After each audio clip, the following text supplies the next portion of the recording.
ક્ષમા મોટાઓની મહાનતા છે. શ્રી રાવણને પોતાની ધીરતાના યોગ્ય અને સામર્થ્યના પ્રતાપે વિદ્યા સિદ્ધિ થઈ જઈને તે જંબુદ્વીપપતિ અન્નાદ્યતે પણ શ્રી રાવણની પાસે ક્ષમા માંગી. આ પ્રસંગે કલિકાલ સર્વજ્ઞ ભગવાન શ્રી હેમચંદ્ર શ્રીશ્વરજી મહારાજ ફરમાવે છે કે મહતામપરાધે હિ પ્રણિપાત પ્રતિક્રિયા. મોટાઓના અપરાધની પ્રતિક્રિયા ખરેખર પ્રણિપાત નમસ્કાર છે. નમસ્કારની સાથે જ મહાપુરુષો પોતાના પ્રત્યેના અપરાધને ભૂલી જાય છે. પણ પ્રાણિપાત હૃદયનો હોવો જોઈએ, નહીં કે દંભથી ભરેલો. જો સાચા નમસ્કારથી પણ ગુસ્સો ન શમે તો મોટાપણામાં ખામી આવે છે. ક્ષત્રિયો ગમે તેવા દુશ્મનને પણ જો તે તણખલું મુખમાં ઘાલી સામે આવે તો તેને પકડે નહીં, ભલે એ ગમે તેવો અપરાધી હોય.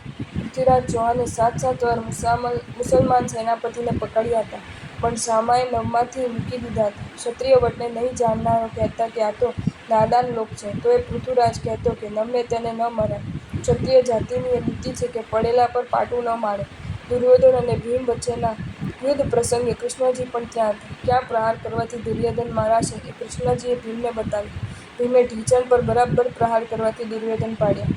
કોપના આવેશમાં ભીમે દુર્યોધનને તે વખતે 1 લાત મારી.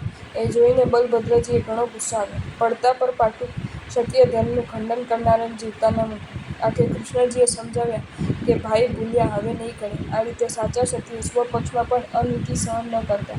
ક્ષત્રિયો તો પડે એને ઊભા કરે, ઢંઢોળે, જાગૃત કરે, પછી હથિયાર આપે, ખબરદાર કરી સાવધ્ય કરે, પછી ફેર જરૂર હોય તો લડે, પણ પડતા પર પાટું તો ન જ મારે. આજે તો સૂતાના ગળા કપાય છે, એ તો નીચતા છે, પરાક્રમ નથી.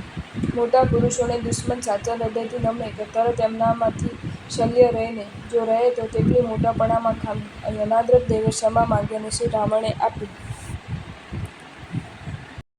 જો તમને આ વિડીયો ગમ્યો હોય તો આ વિડીયોને લાઇક કરો અને શેર કરો, અને આવા જ નવા વિડીયો જોવા માટે જૈન ફેક્ટ્સ એન્ડ સ્ટોરીઝની ચેનલને સબસ્ક્રાઇબ કરો.